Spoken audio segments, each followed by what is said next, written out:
السلام علیکم ورحمۃ اللہ وبرکاتہ۔ الحمد للہ وکفی وسلام علی عبادہ الذین اصطفی، اما بعد فاعوذ باللہ من الشیطان الرجیم، بسم اللہ الرحمن الرحیم۔ ان اول بیت وضع للناس للذی ببکۃ مبارکا وہدی للعالمین، فیہ آیات بینات مقام ابراہیم ومن دخلہ کان آمنا، وَلِلَّهِ عَلَى النَّاسِ حِجُّ الْبَيْتِ مَنِ اسْتَطَاعَ إِلَيْهِ سَبِيلًا وَمَنْ كَفَرَ فَإِنَّ اللَّهَ غَنِيٌّ عَنِ الْعَالَمِينَ۔ وقال تعالى: أتموا الحج والعمرة لله۔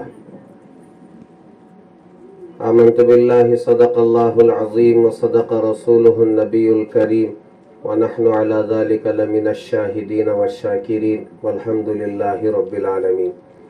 بزرگان محترم، پردہ-نشین خواتین، میں سب سے پہلے آپ سب حضرات کی خدمت میں اس بات کی مبارکبادی پیش کرتا ہوں کہ اللہ تعالیٰ نے آپ کو ایک عظیم سفر کے لیے قبول کیا ہے۔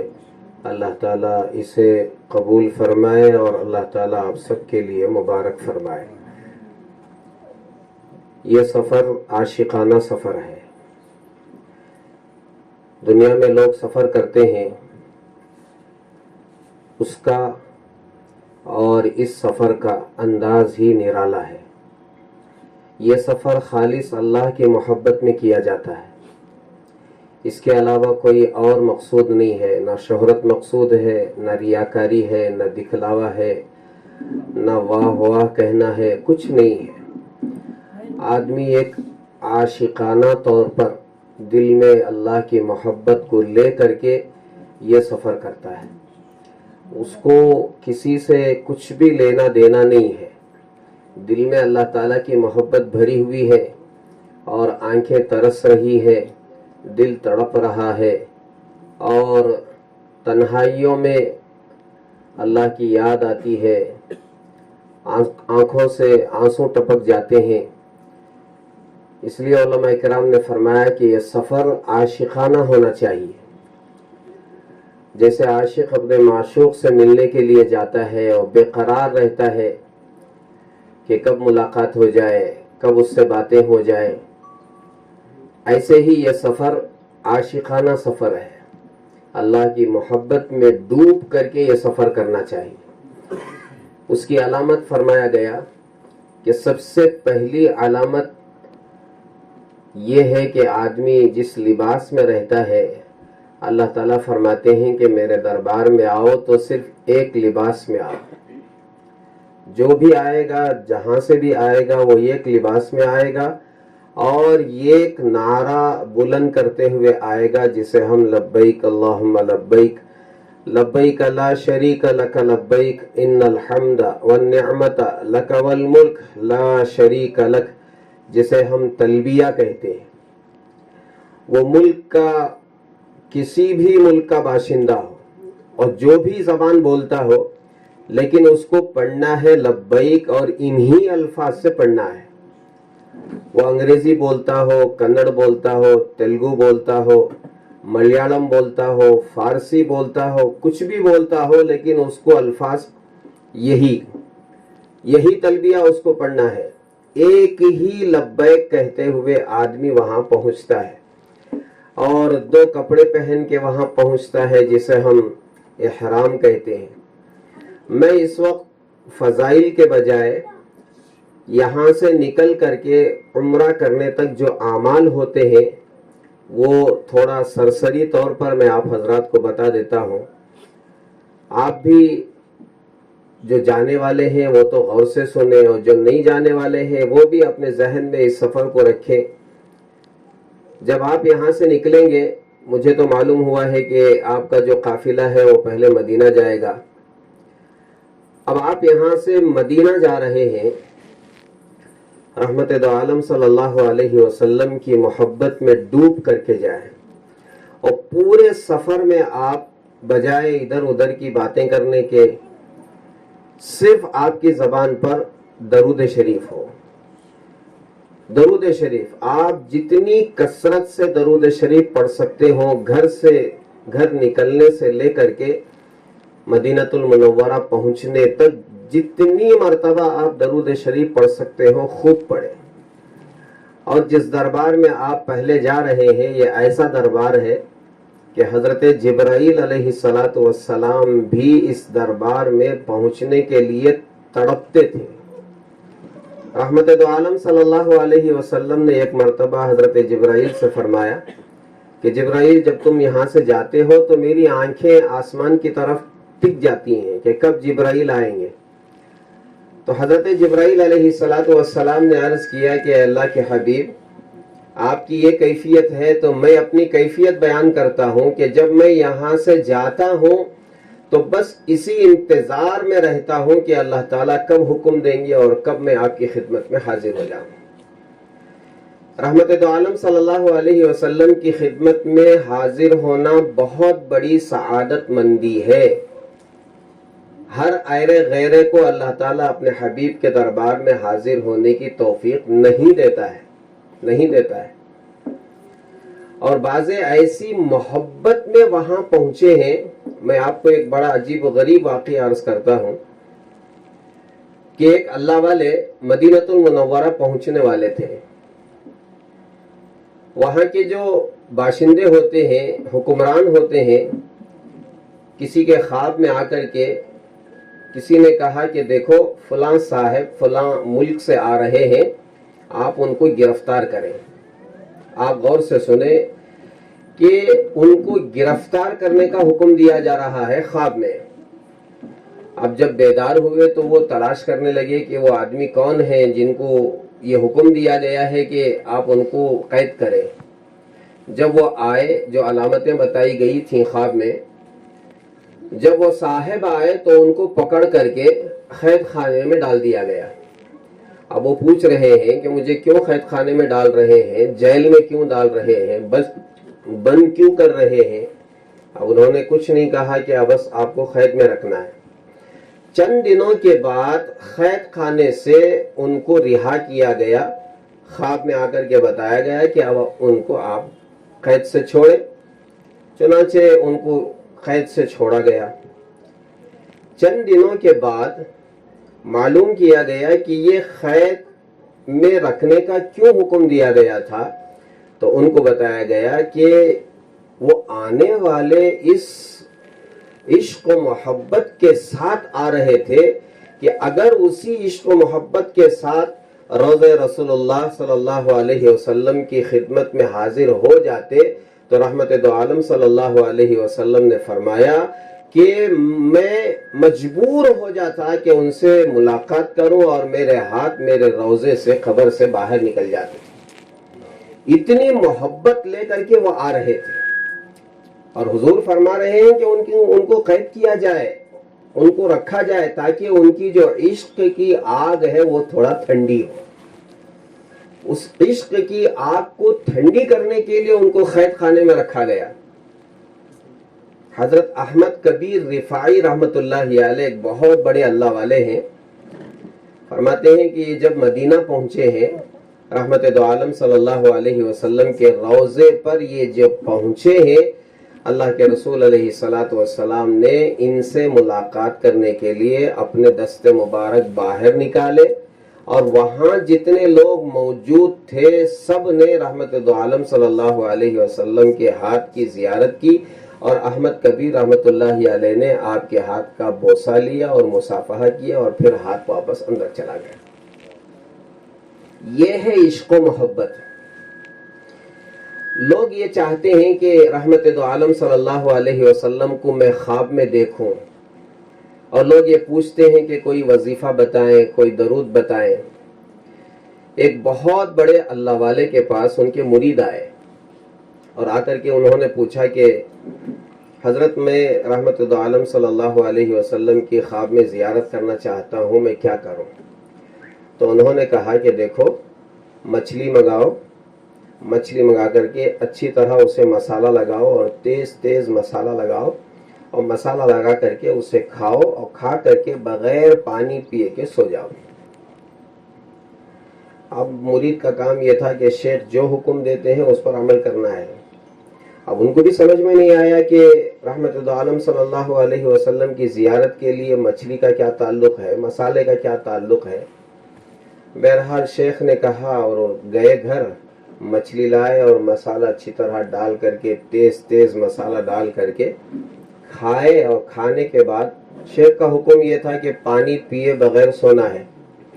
اب وہ پانی پیے بغیر جا کر کے کیا سوئے ہیں، خواب میں صرف پانی ہی پانی دیکھ رہے ہیں، سمندر دیکھ رہے ہیں، دریا دیکھ رہے ہیں، کنواں دیکھ رہے ہیں، اس لیے کہ پانی کی جو حاجت ہے، ضرورت ہے،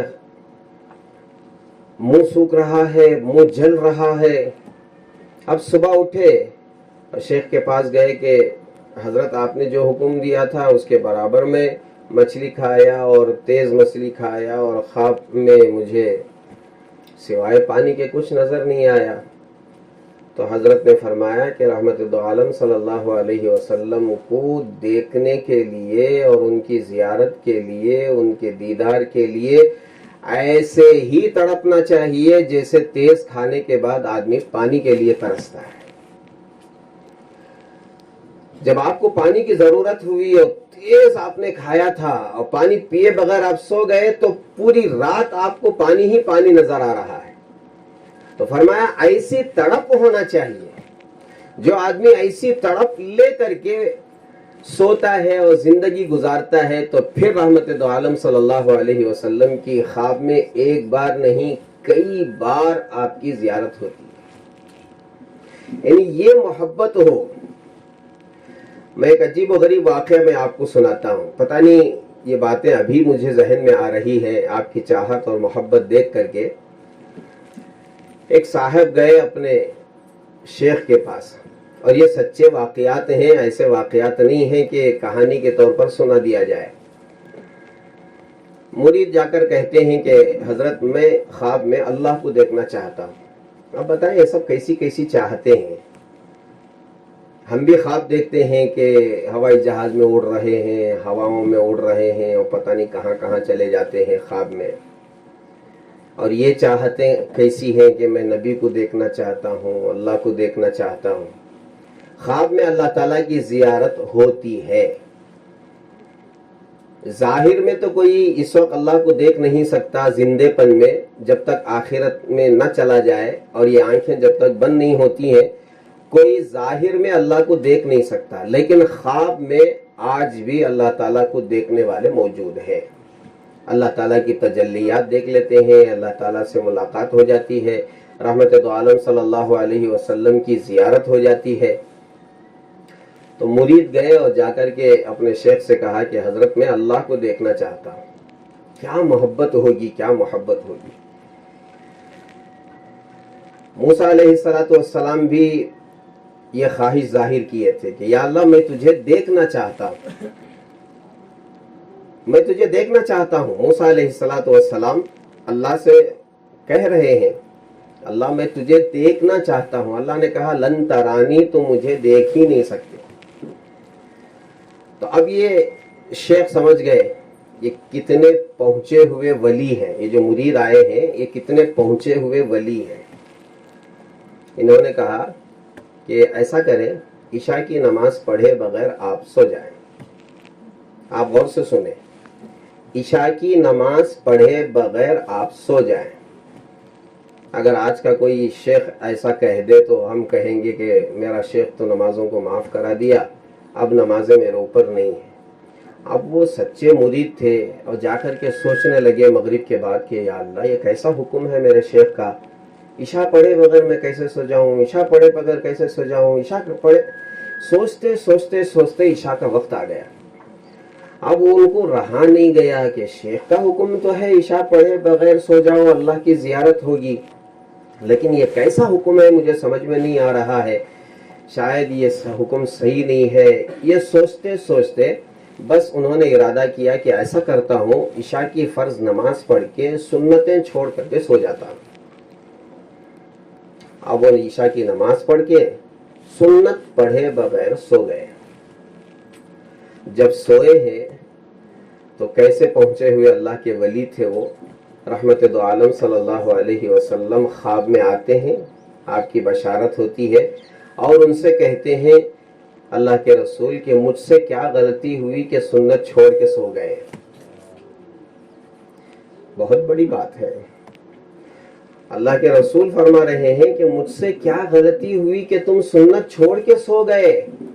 اب یہ گھبرا کر کے اٹھے اور سنت پڑھی اور صبح میں جا کر کے اپنے شیخ سے یہ سارا واقعہ سنایا کہ حضرت میں اللہ کو دیکھنا چاہتا تھا اور آپ نے حکم دیا تھا کہ فرض پڑھے بغیر سو جاؤ، مجھ سے رہا نہیں گیا، میں سنت چھوڑ کے سویا تو رحمت دو عالم صلی اللہ علیہ وسلم خواب میں آئے، آپ کی بشارت ہوئی اور آپ نے اس طرح فرمایا. تو شیخ نے کہا میں نے اسی لیے کہا تھا کہ اگر تم فرض پڑھے بغیر سو جاتے تو اللہ آ کر کے کہتا کہ مجھ سے کیا غلطی ہوئی، آج فرض پڑھے بغیر سو گئے اور اس بہانے سے تمہیں اللہ کی زیارت ہو جاتی. سمجھ رہے ہیں؟ یہ جو دل ہے نا، دل یہ اللہ اس کے رسول کی محبت کا پیالہ ہے. اس میں اللہ تعالیٰ کی محبت اور اللہ کے رسول کی محبت ایسی کوٹ کوٹ کے بھرے رہنا چاہیے کہ جو بولے آدمی بس اللہ بولے، رسول بولے. اب کہاں جا رہے ہیں آپ؟ رحمت دو عالم صلی اللہ علیہ وسلم کے روضے کے پاس جا رہے ہیں. ہاں، صحابہ بھی کیسے صحابہ ہیں سنو. جب اللہ کے رسول علیہ الصلوۃ والسلام مکے سے مدینے آنے کے لیے ہجرت کرنے کا ارادہ کیا تو صحابہ نے کہا کہ اللہ کے حبیب آپ مدینہ آ جائیے. آپ نے ہاں بھر لی کہ ٹھیک ہے، اللہ کے حکم سے میں مدینہ آؤں گا. تو ایک صحابی نے یہ بھی پوچھ لیا اے اللہ کے حبیب کہیں ایسا تو نہیں کہ حالات بگڑے ہوئے ہیں اس لیے آپ مدینہ آ رہے ہیں اور حالات سدھرنے کے بعد آپ دوبارہ مکہ آ جائیں گے؟ اللہ کے رسول علیہ الصلوۃ والسلام نے فرمایا کہ نہیں، میں مدینہ رہنے کے لیے آ رہا. ایک بہت بڑے عالم ہے مولانا معصوم ثاقب صاحب دامت برکاتہم، وہ فرماتے ہیں کہ عام طور پر یہ کہا جاتا ہے کہ نبوت کے بعد 23 سال آپ مدینے میں رہے اور مکے میں رہے اور 10 سال آپ مدینے میں رہے. یہی نا عام طور پر یہی کہا جاتا ہے کہ 13 سال آپ مکے میں رہے، 13 سال، اور پھر 10 سال کہاں رہے؟ مدینے میں رہے. تو حضرت فرماتے ہیں کہ نبوت ملنے کے بعد 13 سال آپ مکے میں رہے اور ہمیشہ کے لیے آپ مدینے میں رہے.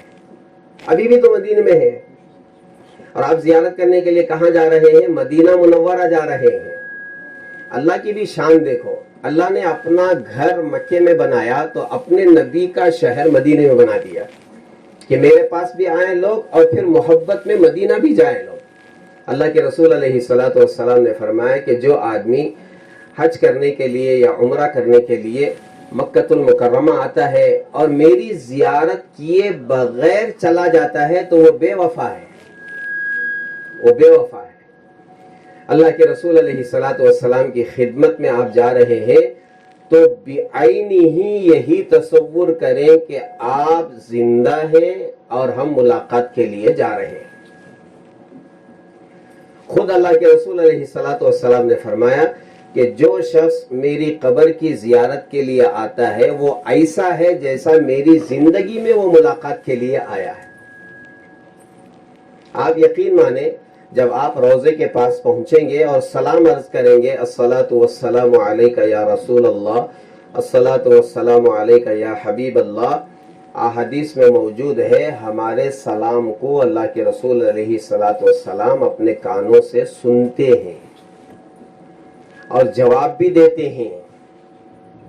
اور پورے تصور کے ساتھ آپ وہاں پہنچے کہ جب آپ مدینۃ المنورہ پہنچ کر کے روضے کے پاس جا رہے ہوں آپ کی کیفیت ہی بدل جاتی ہے. ہاتھ آپ کے کانپ رہے ہوتے ہیں، پاؤں کانپ رہے ہوتے ہیں، دل کانپ رہا ہوتا ہے، اس لیے کہ اللہ کے رسول علیہ الصلوۃ والسلام کی خدمت میں ہم جا رہے ہیں، جن کی خدمت میں آنے کے لیے صحابہ ترستے تھے، تڑپتے تھے. اللہ کے رسول علیہ الصلوۃ والسلام سامنے ہے، صحابہ دیکھتے تھے اور جب گھر چلے جاتے تھے صحابہ تڑپ جاتے تھے کہ کب ہم اللہ کے رسول کی خدمت میں جائیں گے اور کب ہم آپ کا دیدار کریں گے. میں آپ کو بتاتا ہوں، حضرت بلال رضی اللہ تعالیٰ عنہ جب اللہ کے رسول علیہ الصلوۃ والسلام زندہ تھے نا تو وہ اذان پڑھتے تھے، اللہ اکبر اللہ اکبر اللہ اکبر اللہ اکبر اشہد ان لا الہ الا اللہ اشہد ان لا الہ الا اللہ. جب اشہد ان محمد رسول اللہ کہنے کا موقع آتا تھا تو آپ اللہ کے رسول علیہ الصلوۃ والسلام کی طرف اشارہ کر کے اذان دیتے تھے کہ میں گواہی دیتا ہوں کہ محمد اللہ کے رسول ہیں.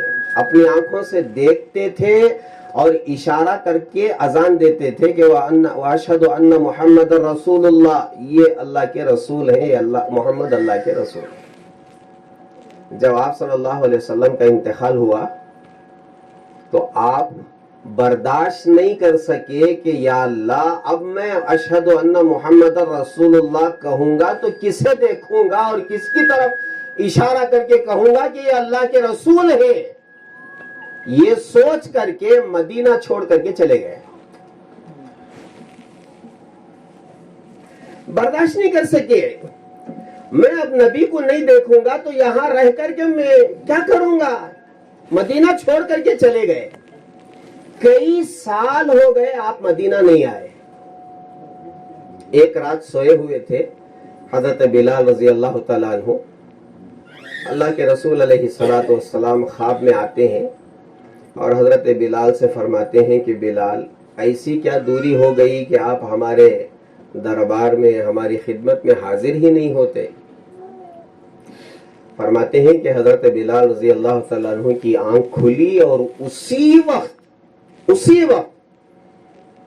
ایک سیکنڈ کے لیے بھی آپ گھر میں نہیں رہے. اسی وقت اونٹ لے کر کے وہاں سے نکل پڑے، مدینہ منورہ آئے. جب مدینہ منورہ آئے تو سب نے یہی گزارش کی کہ آپ آ گئے ہیں تو آپ اللہ کے نبی کے زمانے کی اذان پڑھیں. حضرت بلال رضی اللہ تعالیٰ عنہ کہنے لگے کہ نہیں، میں برداشت نہیں کر سکتا. اللہ کے رسول علیہ الصلوۃ والسلام جب تھے میں اذان دیتا تھا، آپ کی طرف اشارہ کر کے اذان دیتا تھا وَأَشْهَدُ أَنَّ محمد رسول اللہ، کہ یہ اللہ کے رسول ہے، محمد اللہ کے رسول ہے. میں برداشت نہیں کر سکتا. لیکن روایتوں میں آتا ہے کہ حضرت حسن اور حضرت حسین رضی اللہ تعالیٰ عنہما آپ کے نواسے، ان دونوں نے ضد کی کہ ہمارے نانا کے زمانے کی اذان آپ کو دینا ہی ہے. روایتوں میں آتا ہے کہ حضرت بلال رضی اللہ تعالیٰ عنہ جب اذان پڑھتے ہیں تو مدینۃ المنورہ کی عورتیں بے قرار ہو کر اپنے گھروں سے باہر نکل گئی کہ نبی کے زمانے کی اذان سنائی دے رہی ہے. فرماتے ہیں کہ حضرت بلال رضی اللہ تعالیٰ عنہ کے اندر جو عشق و محبت تھی وہ عشق و محبت ہم لے کر کے مدینہ پہنچنا چاہیے. پورے راستے میں آپ درود شریف کثرت کے ساتھ پڑھیں، نہ ادھر دیکھیں نہ ادھر دیکھیں. دنیا تو ویسے ہی زیب و زینت میں ناچ رہی ہے، اچھل رہی ہے، اچھل کود کر رہی ہے، لیکن ہم جو جا رہے ہیں ایک سفر یہ اللہ کے عشق و محبت کا سفر ہے. اور مدینے کو جا رہے ہیں تو آپ اپنے لباس میں جائیں گے تو میں آپ حضرات سے گزارش کروں گا کہ ہرگز کوئی ایسا بے ڈھنگا لباس پہن کر کے نہ جائے. یہیں سے آپ اچھا سا لباس پہن کر کے کہ ہم مدینۃ المنورہ جا رہے ہیں، کہیں کوئی بے ادبی نہ ہو جائے. ہاں، کہیں کوئی بے ادبی نہ ہو جائے. عشق و محبت کے ساتھ آپ وہاں مدینۃ المنورہ پہنچے. آپ جتنے دن رہیں گے، 6 دن رہیں گے، 7 دن رہیں گے، 8 دن رہیں گے، جتنے بھی دن رہیں گے، آپ ایک چیز کی پابندی کریں. وہ پابندی یہ ہے کہ تکبیر تحریمہ کی آپ مدینے میں پابندی کریں. جو آدمی 8 دن تک 5 نمازیں تکبیر اولا کے ساتھ مدینۃ المنورہ میں پڑھتا ہے، اللہ تعالیٰ اسے 2 پروانے عطا کرتے ہیں. 8 دن 2 پروانے اللہ عطا کرتے. تکبیر اولا کے ساتھ جو آدمی مدینۃ المنورہ میں مسجد نبوی میں باجماعت نماز پڑھتا ہے، اللہ تعالیٰ اسے 2 پروانے عطا کرتے ہیں. ایک یہ ہے کہ جہنم سے آزادی کا پروانہ دے دیتے ہیں، اب آپ جہنم میں داخل نہیں ہوں گے. اور دوسری سب سے بڑی بات یہ ہے کہ اللہ تعالیٰ منافقوں کی فہرست سے نکال دیں گے.